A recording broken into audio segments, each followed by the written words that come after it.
Hello guys, nandito na naman tayo at eto, ang mga lumabas sa balita.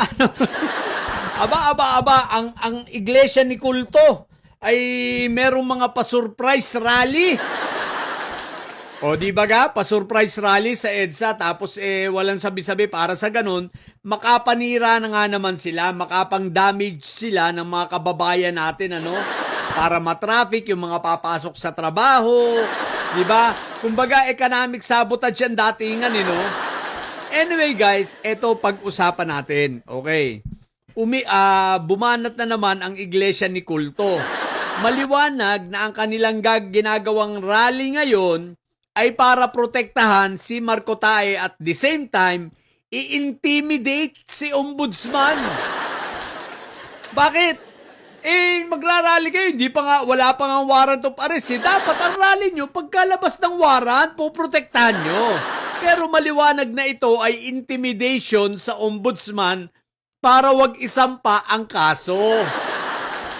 Pues, mga hinayupa kayong mga iglesia ni Manalong Kulto. Makinig kayo. Malabo pa sa sabaw ng pusit. No, malabo pa sa tinta ni Inday Sayad ninyo na ma-intimidate ninyo si Boying. Akala nyo naman may intimidate ninyo si Boying Remulla.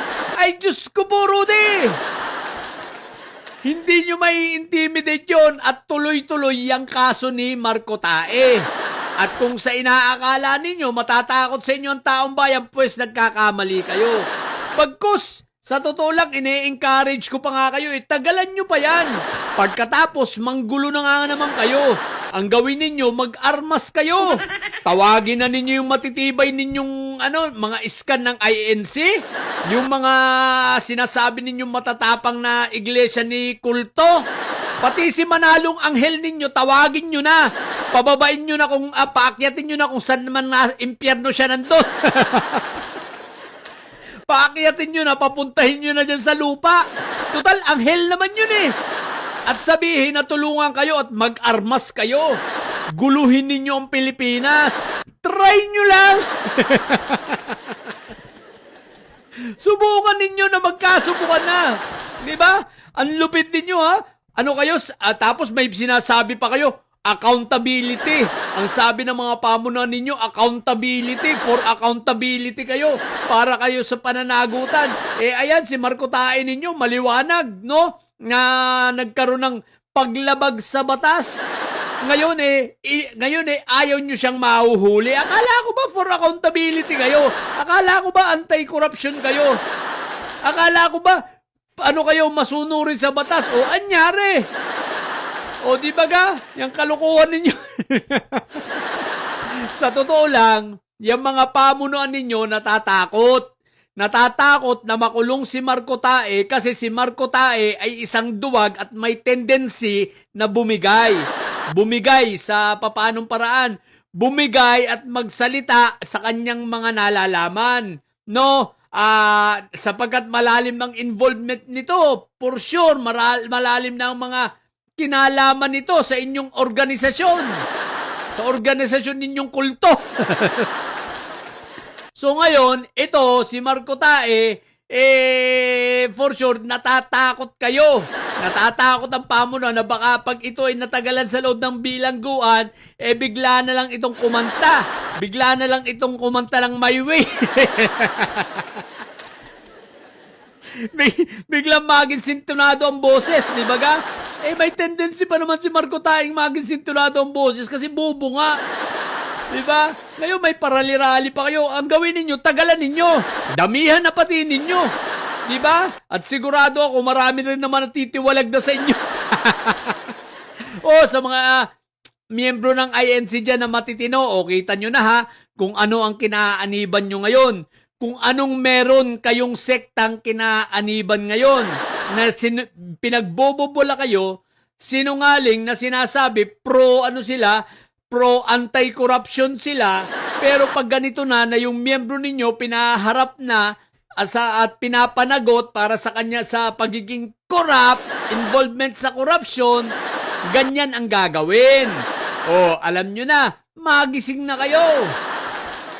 Isip-isipin na ninyo. At kayo naman ng mga tatanga-tangang mga miyembro ng kulto dyan, na mga talagang panatiko, ang gawin ninyo, wag lang kayo mag-rally. Mag-armas na nga naman kayo. Guluhin nyo na nga naman ang Pilipinas. Ganyan. At tingnan natin kung saan kayo pupulutin. Total, matapang kayo eh.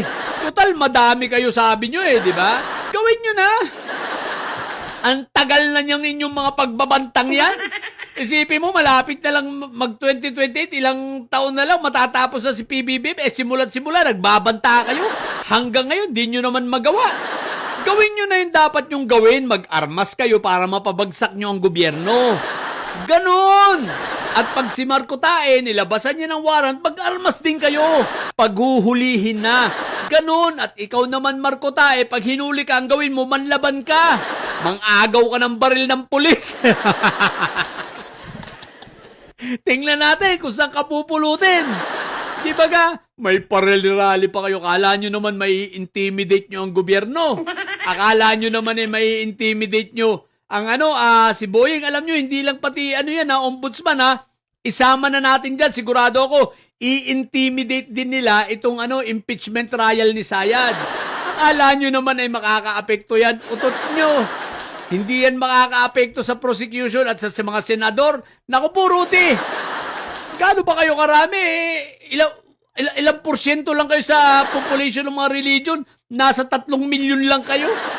Na ngayon, nabawasan pa. Ang dami nang tumiwalag sa inyo. Akala ba ninyo? Kaya huwag kayong tanga. No? Akala ninyo makaka-intimidate pa kayo. Diyos ko po, Rudy.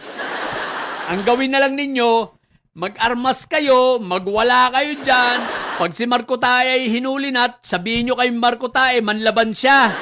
Para malaban niya kung ano yung nanlalaban. Di ba ka? Huwag kayong papayag na uhuliin. Di ba? Mamaril kayo kung gusto nyo. Total, mga balasubas naman kayo eh. Total, mga miyembro naman kayo ng kulto eh. Di ba? O ngayon, sasabihin nyo, hindi kayo kulto? Anong hindi kayo kulto? Yan ba ang gawain ng matinong reliyon? Pagtakpan